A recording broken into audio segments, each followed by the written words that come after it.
Chapter 15 Disputes Settled.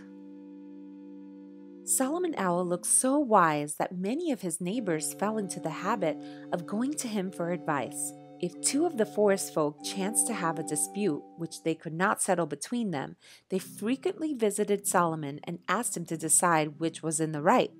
And in the course of time, Solomon became known far and wide for his ability to patch up a quarrel. At last, Jimmy Rabbit stopped Solomon Owl one night and suggested that he hang a sign outside his house so that there shouldn't be anybody in the whole valley that wouldn't know what to do in case he found himself in an argument. Solomon decided on the spot that Jimmy Rabbit's idea was a good one, so he hurried home, and before morning he had his sign made and put out where everyone could see it. It looked like this: Disputes settled within. There was only one objection to the sign. As soon as Jimmy Rabbit saw it, he told Solomon that it should have said, Disputes settled without. Without what? Solomon Owl inquired. Why, without going into your house, said Jimmy Rabbit. I can't climb a tree, you know, and neither can Tommy Fox. We might have a dispute tonight, and how could you ever settle it? Oh, I shall be willing to step outside, Solomon told him, and he refused to change the sign, declaring that he liked it just as it was. Now, there was only one trouble with Solomon Owl's settling of disputes. Many of the forest folks wanted to see him in the daytime, and night was the only time he was willing to see them. But he heard so many objections to that arrangement that in the end, Solomon agreed to meet people at dusk and at dawn, when it was neither very dark nor very light. On the whole, he found that way very satisfactory because there was just enough light at dusk and at dawn to make him blink.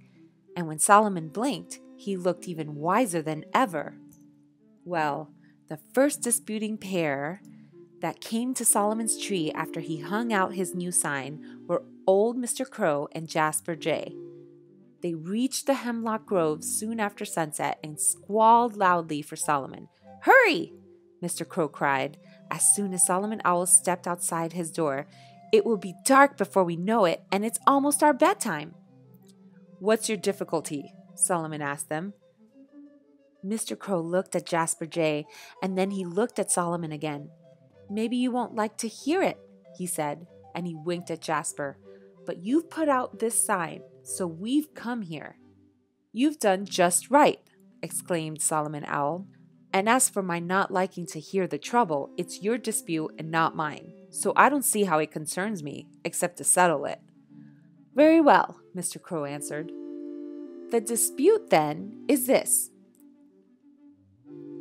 Jasper says that in spite of your looking so wise, you're really the stupidest person in Pleasant Valley.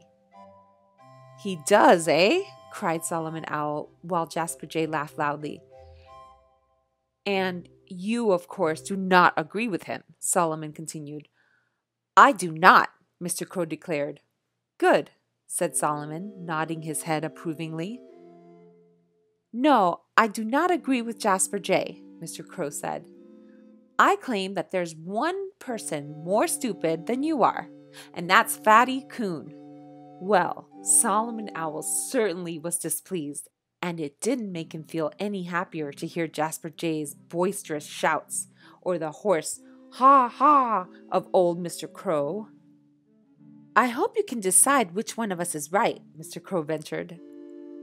I am, of course, cried Jasper Jay. You're not, Mr. Crow shouted, and to Solomon Owl he said, We've been disputing like this all day long.